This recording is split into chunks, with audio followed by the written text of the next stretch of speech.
Hello friends, welcome back to Aaron's Anxiety. I am your host Aaron, your personal guide through anxiety.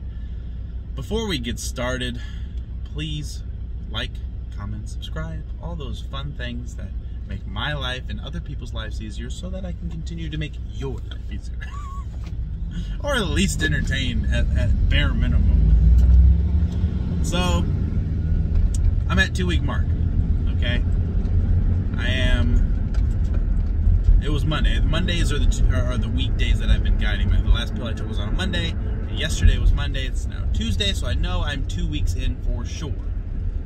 So starting in on week 3, but I don't know about week 3, so I'm going to tell you about the first 2 weeks. And if you've seen the other videos, you know that my anxiety has been heightened, and I feel a little bit more edgy, things like that. I had a headache, things like that. But I wanted to kind of go through a little bit more elaborated list of what's going on, and just to kind of bring you guys into my world of what's happening. And for the most part, I gotta tell you, it's really pretty similar to when I was getting on Lexapro. Is about the same as when I'm getting off Lexapro. The only thing that I can say is I feel more dizziness than I did last time. And when I say dizziness, you know, people worry about the dizziness a lot, and I don't know if people have anything different than I do, but I have been having a lot of dizziness through the weaning off of Lexapro recently. And it's not like I'm constantly just, you know, in vertigo constantly. It's more along the lines of I'll go to pick something up and my depth perception is a little off and I'm just woo, woo, woo. But it lasts for like a second and then it's gone, or a couple seconds, then it's gone. It's not just constant dizzy, you know what I mean? It's just like a little bit of here and there. And so that's the thing. I've been getting more headaches, and I think that's just from I don't want to say it's, of course, it's the withdrawal, but it's my body is trying to adjust to this new amount of serotonin. Whether it's up or down, your body's going to adjust. So keep that in mind as you elevate or decrease your medications. Come on, dude, this guy. Look, see this guy? See this guy? He could have got over to the other lane. Then I could have just merged.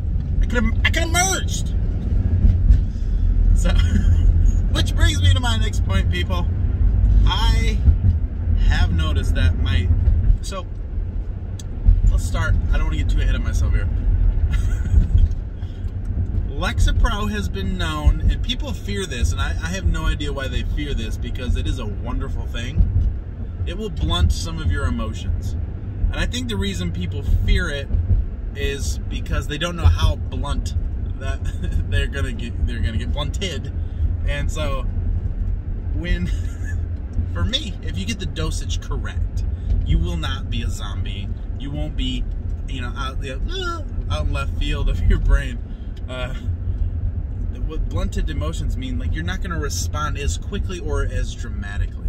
And so what I mean by this, imagine you're watching Disney's Coco, you know, and you got the cute little kid who plays guitar, and you got the the cute old grandma, and at the end of it comes, spoiler alert, if you haven't seen it, probably cut at least 30 seconds from now, because I don't want to ruin it for you, because it's amazing. I have children, could you tell? But anyways, the end of it, he's singing to his grandma, and it's like this heartfelt moment. It is beautiful, and I love it, right? That's me. So when I was on Lexapro, it was like I can appreciate the moment. It's beautiful. Maybe make me a little teary. You know what I mean? And I love that. You know, I love having those emotions. But I have steered way clear. If I know my boy is watching Coco, I am not in that room. I am steering clear because I know my emotions now. We're taking that little felt bluntness off, and I know I'm probably going to be a wreck when I go in there. And he doesn't need to see that, you know? I don't want him in therapy 20 years from now. Daddy cries when the kid sings. You know what I mean? I don't want that. So that's one of the things that I wanted to get to. My emotions are more, they feel more raw. You know, they feel more, I feel more on edge anyway. And some of this is going to be just because of the withdrawal. Other parts are going to be because my emotions are kind of being less blunted in general. But I assume a lot of it's because of the withdrawal. So I'm kind of cycling. If you know, look how good I am at making that wave. I'm cycling through this medication. And so I'm starting to feel things harder. You know what I mean? Which is good and bad, because that makes, if I get frustrated with something, I'm going to respond more. You know what I mean? It's a more severity to the response, just as if I'm sad or happy or whatever. So luckily for me, I'm not really a mad, angry person on the whole. I'm pretty, for the most part, pretty goofy and silly all the time. This is not a ploy, people. This is not a web persona. This is me. I guarantee you, if I brought you to work with me and sat you over there in that seat, this is me all the time. It can be a lot.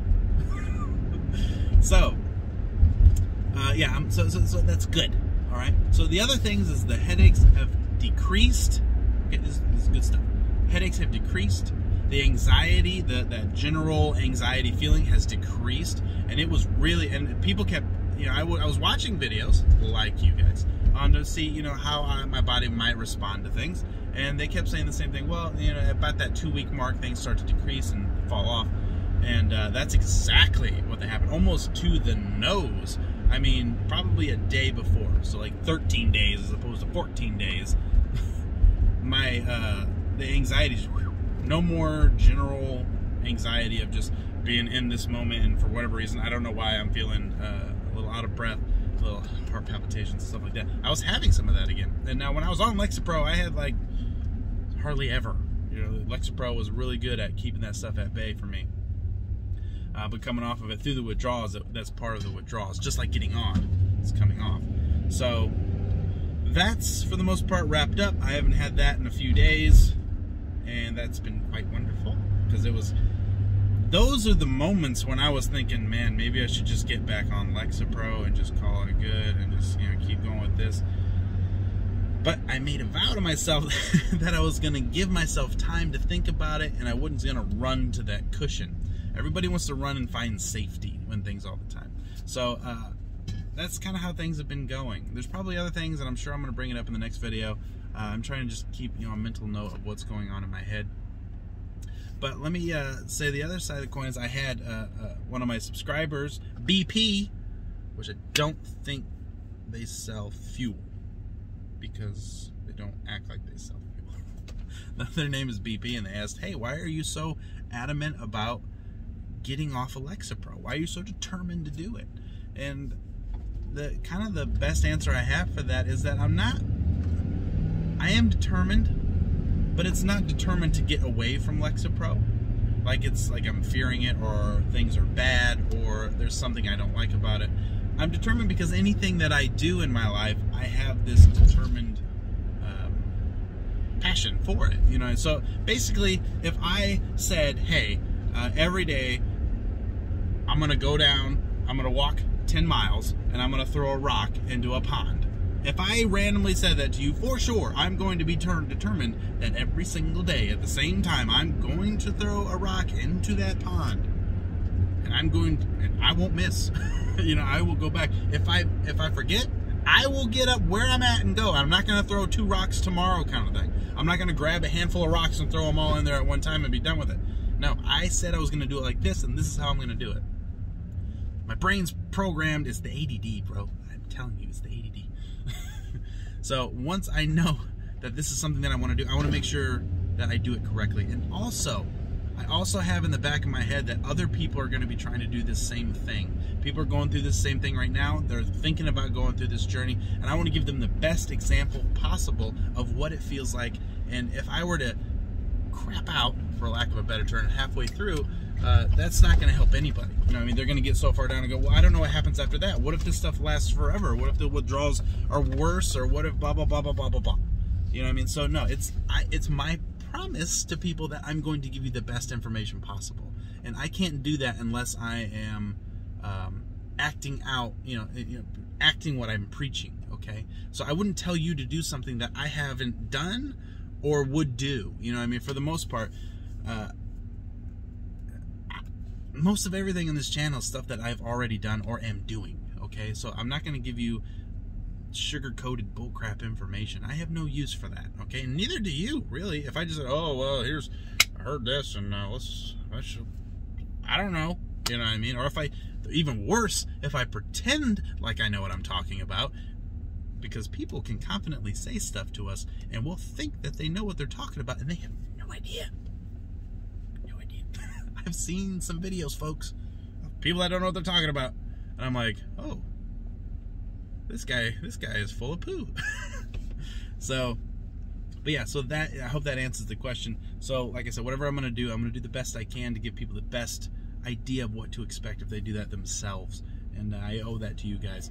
And if I did decide that this was too much for me, I would admit that, and I would, you know, bring you. We were going along on the Lexapro ride just fine, okay? So I don't have any problems going back if I ever need to.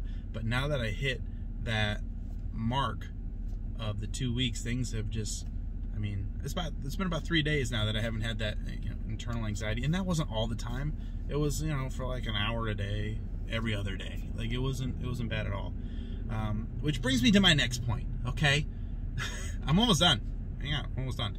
If you haven't started taking the medication, or if you're on the fence, I have a lot of subscribers or a lot of people on Aaron's Anxiety that they're on the fence of taking it. You need to take that step for you. This isn't for nobody. This is for you. We're not going home. Once you turn this video off, Aaron's going back to doing whatever he's doing, okay? I care about every single one of you. That's why I want you guys to comment and tell me your story and tell me how you're doing. Just say hi. I love to talk to you guys. It's one of my favorite parts of the day. So, but just know that once you turn the camera off, I'm doing whatever I'm doing. Somebody else is doing. We all have our lives, okay, basically. And I don't want you to get caught up in what you think could happen, because that's what we all do, okay? So if you're getting, you know, wondering if you should get on it, you should get on it, or something. You know what I mean? It doesn't have to be this or something, anything. Just get to a better place. And if you're thinking about, hey, getting off, I would say we're gonna save that for another video, because I would say that this is gonna be a more in-depth subject of if you should get off, and why I thought I was ready to get off. That's gonna be a whole nother video. Maybe that'll be the next video. That's a good idea. I like that. We're gonna do that. You know, thinking this stuff out. All right, friends. If you have any questions, comments, concerns, put them in the comments below. If you just want to say hi, I'd love to say hi back. Put that in the comments below. And if you haven't already, join us on the Aaron's Anxiety family page. We'd love to have you. You got to answer 3 questions, and you are in like Flynn. I don't know who he is, but he gets in everywhere. So until next time, friends, I love you. I'm Aaron. You're awesome, and I'll see you in the next video.